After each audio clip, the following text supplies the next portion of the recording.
सिर्फ every day is a new day, you know. अच्छा, weekend पे थोड़ा ठंड प्रोग्राम होता है पाकिस्तानी पॉलिटिक्स में। आज इरादे हमारे ये देखने गए हैं कि ट्विटर के ऊपर हॉट टॉपिक्स क्या हैं। तो हॉट टॉक्स ट्विटर, या ट्विटर तो कुछ सारा कुछ ही गलत होता है वहाँ तो। नहीं, ऐसी भी बात नहीं है, बहुत कुछ ठीक भी होता है। वो जो गलत होता है जिसकी निशानदेही आप कर रहे हैं उसको ठीक करने के लिए भी आप मौजूद हैं। ज़ाहिर है गलत बयानी भी की जाती है, लेकिन उसके ऊपर फैक्ट्स फौरन करेक्ट कर दिए जाते हैं। जो एक चीज़ जिसकी समझ नहीं आ रही उसकी तरफ हम चलेंगे। इस वक्त हॉट इश्यूज़ हैं दो। एक ख्वाजा आसिफ का इंटरव्यू जो उन्होंने एक जर्नलिस्ट हैं मेहदी हसन उनको दिया, और ख्वाजा आसिफ साहब के पीछे बैठी एक खातून जिनका नाम है शमा जुनेजो। अच्छा। उनका जो एक्स प्रोफाइल है वो उनकी काफ़ी डिटेल्स, उनकी काफ़ी अचीवमेंट्स बताता है। उन्हें तमगा इम्तियाज़ भी मिला है पाकिस्तानी हुकूमत की तरफ से 2024 में। लेकिन जो क्वेश्चन उठाया जा रहा है वो इसलिए उठाया जा रहा है कि उन्होंने कुछ ऐसे ट्वीट्स की जो बाद में उन्होंने डिलीट किए। एयरफोर्स वन में उन्होंने कहा मैं सवार हूँ, मैं यहाँ बैठी हूँ, मैं इस होटल में हूँ। फिर कुछ फाइल्स का उन्होंने तस्करा किया, बाद में उनको डिलीट किया, और फिर उसके बाद एक्सप्लेनेशंस का सिलसिला शुरू हुआ जो फॉरेन मिनिस्ट्री और डिफेंस मिनिस्ट्री तक गया। यानी ख्वाजा आसिफ ने तो बिल्कुल अपना दामन बचा लिया कि मेरा तो कोई ताल्लुक ही नहीं, मैं जानता ही नहीं मेरे कब में कौन बैठा है। वजारत खारजा बैठा है। वजारत खारजा ने भी उसके ऊपर जो एक्सप्लेनेशन दी, उन्होंने कहा कि ये तो उस लिस्ट में ही नहीं थी जो सनद दी जाती है वजारत खारजा की तरफ से। लेकिन फैक्ट चेक ये बताता है कि एक हफ़्ता पहले ये लिस्ट फाइनल होती है जब आप जाते हैं जनरल असेंबली सेशन में। सो टारगेट इन खातून को इसलिए किया जा रहा है कि इससे पहले इनके कुछ प्रो इसराइल और प्रो नॉर्मलाइजेशन एजेंडा के हवाले से ट्वीट्स हैं हक में। तो मैं आपसे ये जानना चाहूँगी कि इज़ दिस नॉन इशू या इसके ऊपर बात वजह है? अब जहाँ भी कोई ख़वातीन इन्वॉल्व हो जाती हैं तो ख़बरें बन जाती हैं। ठीक है ना, ऑब्वियस है। तो अब ये खातून जो हैं इनको तमगा शमगा भी मिल गया है जी 2024 में। इसका ये मतलब है कि ये वेल नोन है to the government and its partners. हाँ, लेकिन तो दोनों कह रहे हैं हम जानते ही नहीं।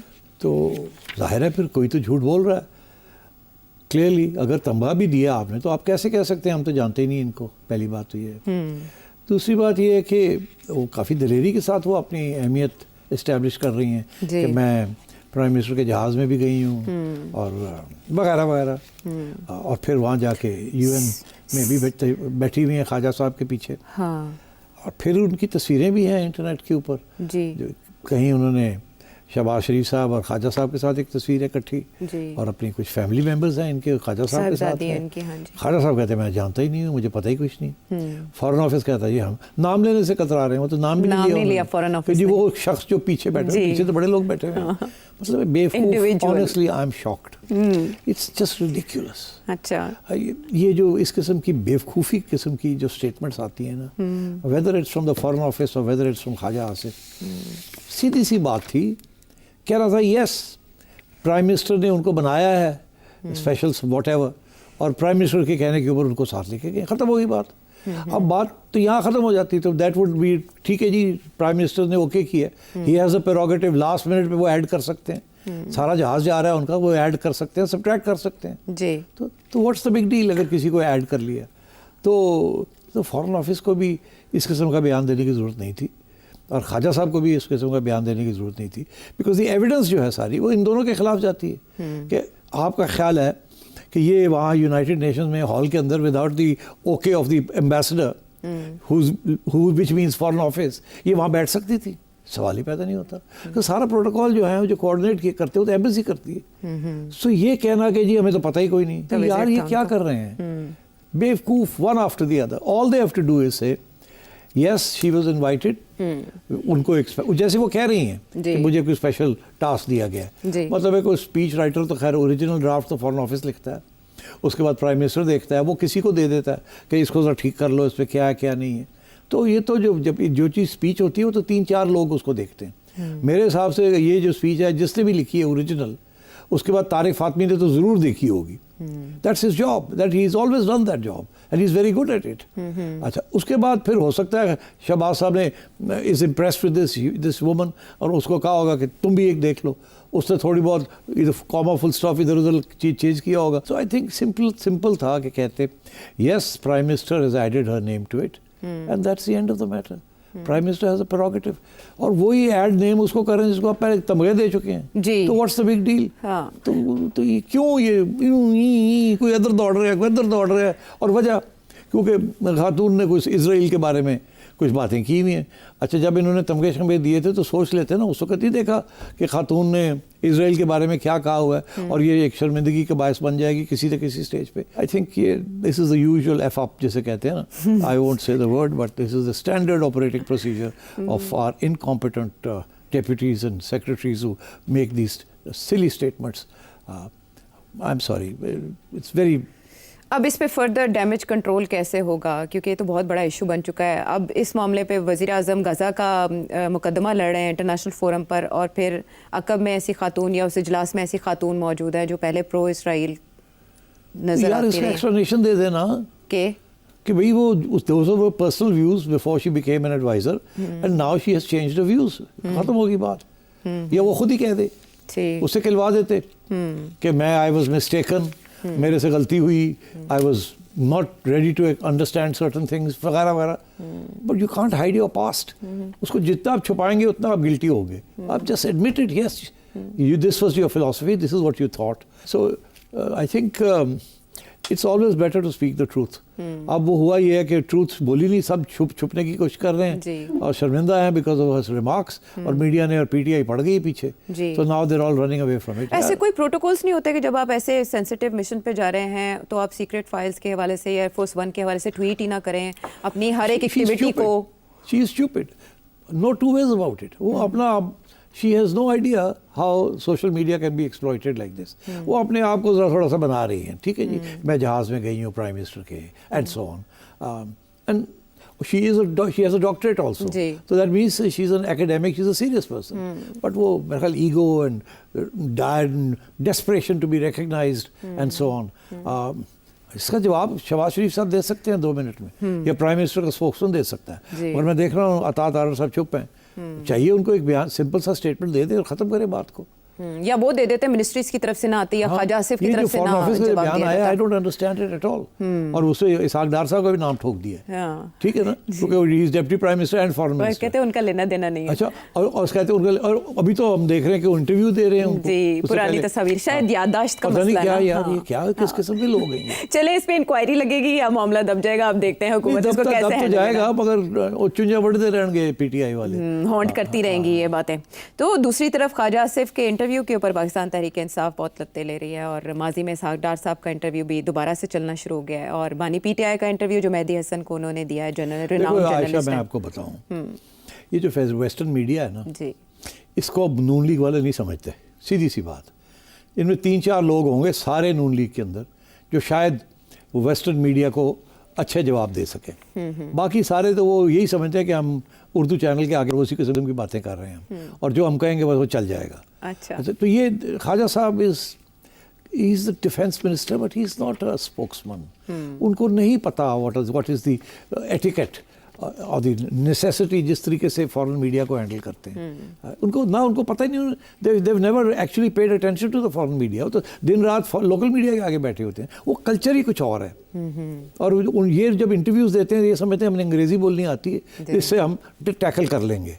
अरे भाई नहीं, आप टैकल कर सकते हैं। हमें तो अभी तक याद है कि जब हार्ट टॉक होती थी BBC के ऊपर, जो अभी पाकिस्तानी वहाँ जाता था और और इनको समझाया था कि आप मत जाएं, मैं नहीं जाना है असी, और भाई तुसी जाना है, this is not Najam Sethi जी अगे तुसी एहो जी गल कर दिओ, चुप करके कहेगा यार चलो मेरा दी बेइज्जती नहीं करते, चुप कर जाने साढ़े बड़े तलकात ने, और अच्छा जी चलो ठीक है जी नेक्स्ट क्वेश्चन। वहाँ तो छोड़ते नहीं है वो। अच्छा, वहाँ ये नहीं है जैसे यहाँ पर देखा जाता है कि इस तरह की जो शख्सियात होती हैं, ऑफिशियल हाई ऑफिशियल्स होते हैं, उनको पहले सवालनामा दिया जाता है, वो वेरीफाई करते हैं और उसके बाद। मैं आपको बताऊँ, ये पढ़ते भी नहीं है, ये समझते हैं कि हमें सब पता है क्या कहना है क्या नहीं कहना, इसलिए तो आ ओ लगे रहते हैं सारा वक्त। यू नोटिस्ड वो बहुत ही मतलब सोचना पै जाते हैं, उन्होंने कही की इस मीन्स कि दे हैव हैड नो, किसी ने बैठ के ब्रीफ ही नहीं बना के दी कि आपको ये सवाल आ सकता है, इसका ये जवाब है, ये आ सकता है, इसका ये जवाब है। मगर बात ये है कि सवाल तो सबको पता होता है किस किस्म के आएंगे, मगर इवन द फॉरेन ऑफिस, इनके भी बहुत कम लोग हैं यहाँ जिनको पता है किस किस्म का जवाब देना है, ट्रेनिंग ही नहीं है। तो इसलिए मैं ये समझता हूँ कि this is very sad. Bureaucrats वैसे ही कॉशियस होते हैं, मीडिया अग्रेसिव होता है. You cannot put a cautious bureaucrat in front of a aggressive media. Yes. You need to put an aggressive politician who knows his facts, or an aggressive media person who knows his facts, ताकि media to media clash हो. वो तो इनको पता ही नहीं how to do it. So मैं पहले भी एक दफ़ा ख्वाजा साहब ने कोई इंटरव्यू दी थी. यल्दा हाकिम. Yes, मैंने कहा था यार देखो क्यों why is he. मैंने रेकमेंड भी किया 3-4 नून लीग के अंदर लोग हैं जो जवाब दे सकते हैं. कौन कौन? मैंने आपको याद होगा पहले भी मैंने नाम लिए थे तो मैंने कहा था इनको बाहर भेजें. खुर्रम दस्तगीर साहब, मुसद्दिक मलिक साहब. Absolutely, they're top class. इनको कहे ना कि ये फॉरेन मीडिया के साथ. एहसन इकबाल साहब. Ehsan Iqbal, yes, also, but I would prefer. Ehsan Iqbal gets into propaganda. अच्छा. Oh, he's so used to being a politician that he gets into propaganda. ये मुसद्दक और ये जो है इनको समझ आया कि वो जो पूछ रहा है अब किस तरीके से इसको तरीके से हैंडल करना है. प्रोपेगेंडा नहीं करना, कुछ हद तक सच एडमिट करना है पर उसको ट्विस्ट देनी है. You can not admit to the truth. अब वो आपसे कहता है कि ये हाइब्रिड गवर्नमेंट है, डेमोक्रेसी तो नहीं है, तो इसका जवाब ये नहीं है नहीं ये तो बड़ी स्टेबल हो रही है कंट्री और ये दैट्स नॉट द आंसर. अच्छा, अगर वो आप पूछ रहे हैं कि आप ज्यादा ताकतवर हैं या कोई और, तो फिर इसका जवाब क्या होना चाहिए था? The is always more powerful. The deep state is always more powerful, but that is why we're working together with them. इससे ज़्यादा बेहतर क्या हो सकता है? There is no confrontation, there is no disagreement, and we are working together for the good of the country. You should appreciate this rather than trying to teach us about democracy. And who, after all, are you to tell us about democracy in terms of the populism that is taking place in America and the fascism that is, and the right fascist parties that are blah blah blah blah blah. आप उड़ा के रखते हैं उनको, फारक करें उनको. आपको ले जाते हैं ना. नहीं छोड़ो ना, मैं तो ना ही जाऊँ तो चंगा. मैं वैसे कह रहा हूँ. You are missing there by the way. No. अच्छा, लेकिन क्या ये ज़रूरी है कि पॉलिटिशियंस ही इंटरव्यू दें या आप फॉरेन ऑफिस से किसी को भी as a representative of Pakistan इस तरह के इंटरव्यूज़ के लिए तैयार करके ले जा सकते हैं? क्योंकि जो सवाल थे वो वाकई बहुत ट्रिकी थे और तैयारी भरपूर थी, अपडेटेड, फुली अपडेटेड स्टेटमेंट्स. पुराने ज़माने में वो हार्ड टॉक एक इंटरव्यू बीबीसी की होती थी. अच्छा, मैं हमेशा इन लोग पॉलिटिशियंस को कहता था मत जाना. अब नाम नहीं मैं लेता कौन कौन वहाँ गया और उससे किस किस की नहीं उतारी. अब भी है वो जो आप नाम नहीं ले सकते. वो तो खैर रिटायर हो गया, उसकी जगह पे कोई और आ गया. इनफैक्ट कोई खातून आ गई. But same thing, western media is not sympathetic to you. They are brutal and it's their job. उन्होंने आपसे प्लॉट्स नहीं लेने, उन्होंने आपसे टीवी नौकरियां नहीं लेनी, उन्होंने आपको पीटीवी में नौकरी नहीं लेनी. मजबूरियां चंद मारती हैं. उनका काम ही ये है to put you into a difficult and embarrassing situation. और मैं तो अभी भी ये कहूँगा कि गवर्नमेंट को चाहिए they should be formal spokesman. जैसे अता Tarar is a formal spokesman of the government. ठीक. अब defence ministry has frankly, I mean, again, this should be not the defense minister who's talking about these things. वो तो हर रोज TV पे बैठ के हर किस्म की बात कर रहे होते हैं. You're right. तो पाकिस्तान में तो अक्सर उनके बयानात, और ये पिछले दिनों में कंट्रोवर्शियल भी बहुत रहे हैं ख्वाजा से, तो उनके तो सितारे लगता है गर्दिश में हैं. वो जो इस्तीफे की खबरें एक बार उनकी आई तो शायद ख्वाजा साहब को तो फारग करना चाहिए फ्रैंकली. ख्वाजा साहब उनकी रिट ही नहीं है जहाँ जाके वो बैठ जाते हैं. लेकिन ये खुर्रम वगैरह को लेके आए, मुसद्दक को लेके आए, पीपल्स पार्टी से लेके आए, शहरी को कहें यार आज come on go and defend this hybrid government. Bilawal Bhutto को देख लें, करें ना, डिफेंड इट. बट नहीं, वो सारे कहने ऐसी जाओगे, ऐसी साड़ी तस्वीर आएगी. इसके बाद सोशल मीडिया पर जो हंसी बन रही है या जो मजाक उड़ाया जा रहा है, इट्स एम्बैरेसिंग. और अच्छा, अफसोस इस बात का कि बेचारे शहबाज शरीफ साहब वो क्या करें. वो अगर चाहें भी ना कि ख्वाजा नु साइड पे करो तो बड़ा मुश्किल है पॉलिटिकली. हाँ, पॉलिटिकली क्या, मुझे ख्वाजा इज